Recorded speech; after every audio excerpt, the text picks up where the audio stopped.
Welcome to Bible Study with Fred. I'm going to be reading from Genesis 40, verse 5 to 23, from the King James Version, and talking about it. And they dreamed a dream, both of them, each man in his dream in one night, each man according to the interpretation of his dream, the butler and the baker of the king of Egypt, which were bound in the prison.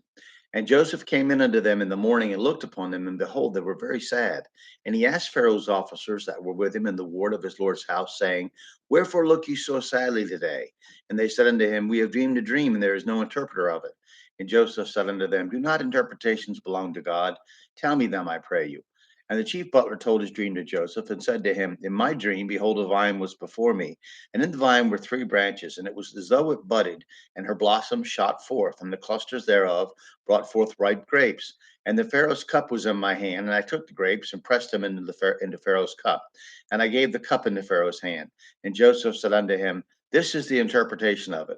The three branches are 3 days, yet within 3 days shall Pharaoh lift up thine hand and restore thee unto thy place, and thou shalt deliver Pharaoh's cup into his hand after the former manner when thou wast his butler. But think on me when it shall be with thee, and show kindness, I pray thee, unto me, and make mention of me unto Pharaoh, and bring me out of this house. For indeed I was stolen away out of the land of the Hebrews. And here also I have done nothing that they should put me into the dungeon.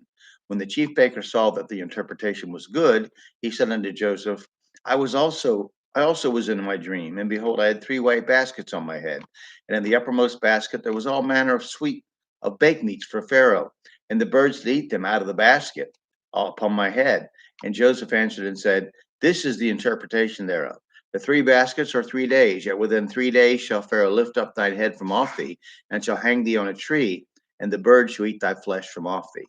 And it came to pass the third day, which is Pharaoh's birthday, that he made a feast unto all his servants, and he lifted up the head of the chief butler and the chief baker among his servants. And he restored the chief butler unto his butlership again, and he gave the cup into Pharaoh's hand. But he hanged the chief baker, as Joseph had interpreted to them. Yet did not the chief butler remember Joseph, but forgot him.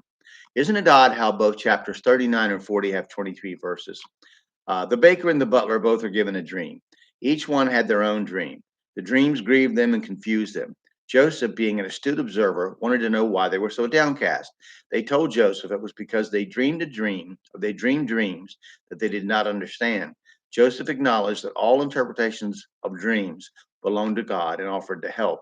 This goes to show you there's no standard or legend or any kind of dictionary you can go by when you have a dream and pick up a book and say, oh, these are what dreams mean, because the interpretations come from God. The butler's dream meant that he would be restored to his position, and the baker's meant that he would be executed. Joseph asked only of the butler that he would bring up Joseph to the Pharaoh himself due to Joseph's predicament. Both consequences for the two officials would occur in 3 days. Daniel also interpreted dreams by God's understanding.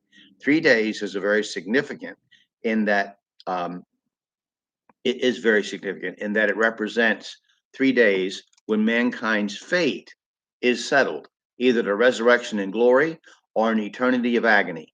Consider these possibilities, even if you disagree. They are interesting to ponder prayerfully. The third day represents to us the resurrection of Christ after 3 days. Luke 24:46. It said unto them, Time this it is written, and thus it behooved Christ to suffer and to rise from the dead the third day. This resurrection is a theme mentioned in several places in prophetic verses in the Old Testament. Hosea 6:2. After 2 days will he revive us, and the third day he will raise us up, and we shall live in his sight. Matthew 12:40. For as Jonas was 3 days and 3 nights in the whale's belly, so shall the Son of Man be 3 days and 3 nights in the heart of the earth. Excuse me. Jesus Christ was 3 days in hell preaching to the lost. He arose from the dead. What the dead of that time and the living of the time since choose, him or hell, determines their fate. 1 Peter 3:18 to 20. For Christ also hath once suffered for sins, the just for the unjust, that he might bring us to God, being put to death in the flesh, but quickened by the Spirit, by which also he went and preached unto the spirits in prison, which sometimes were disobedient, when once the long suffering of God waited in the days of Noah, while the ark was preparing, wherein few, that is, 8 souls, were saved by water. But for our purposes here, the chief butler forgot all about Joseph. God's timing isn't always pleasant to those whom he uses for his purposes. And we'll talk about what happens next with Pharaoh in a couple of years. We'll talk about that next, not in a couple of years, but the next time I do this. All right. Thank you very much for listening and watching.